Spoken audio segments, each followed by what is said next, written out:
Hello, teachers. I hope you're having a good spring break and hope you enjoyed the retreat as well. Before we begin, I think it would be a good idea for you to review the VBS Bible verse with them. They should be familiar with it. It's Psalm 34:3, 343, and it says, "Proclaim the Lord's greatness with me. Let us exalt his name together." And it's summarized as God is great, let's praise God. God is great, let's praise God together. And just one note, if you haven't noticed, every version that we use as a church is CSB. So our gospel project will be in CSB, our VBS was in CSB, and usually our sermons are even in CSB. So one thing you can review with them, and also the theme was that we were made to magnify God. We are made to make God great. And we do that by acknowledging God's greatness and praising his name together. Okay. And so this week's lesson is Abraham and Isaac, especially in particular when Abraham was asked to sacrifice Isaac. And this really ties in well with our big picture question and answer. If you read the teacher notes, you can learn that this passage was the first time the word worship was used in Hebrew over here. But worship, the word that we use is to show how much they are worth. And that ties into our VBS Bible verse, his greatness and praising him for his greatness. How can we show how great he is, what he is worth to us? And for God at this time, he was asking Abraham to show through his action how much God is worth it. Is he even willing to sacrifice his own son? And so when Abraham was willing to sacrifice Isaac, it showed that Abraham was saying, God, you are worth it. God, I trust you.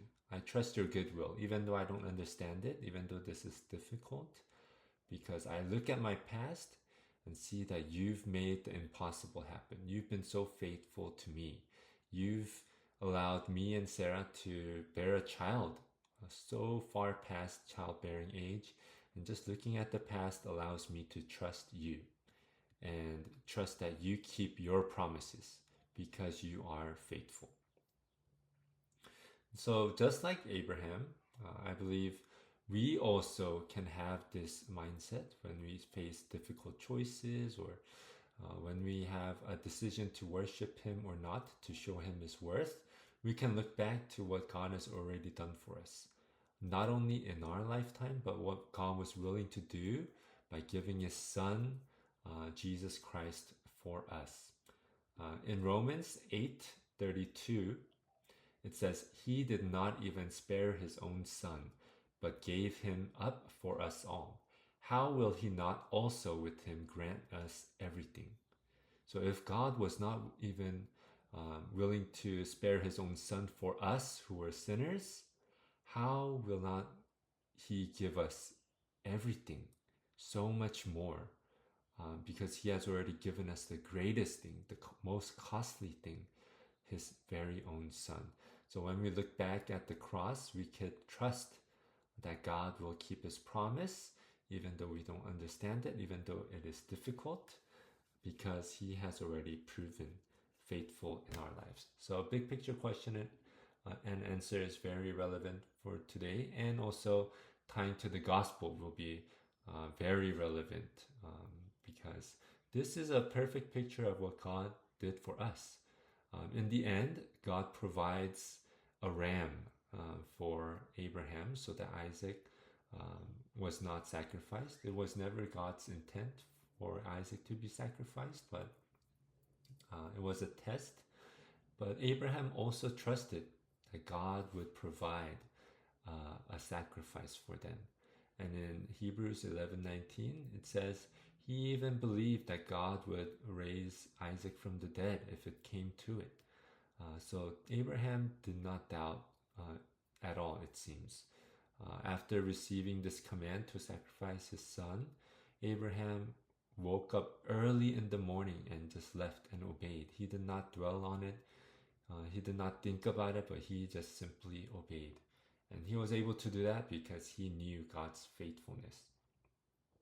And so if you have some times when God was faithful to you in your life, I think it will be a great time to share with the students as well.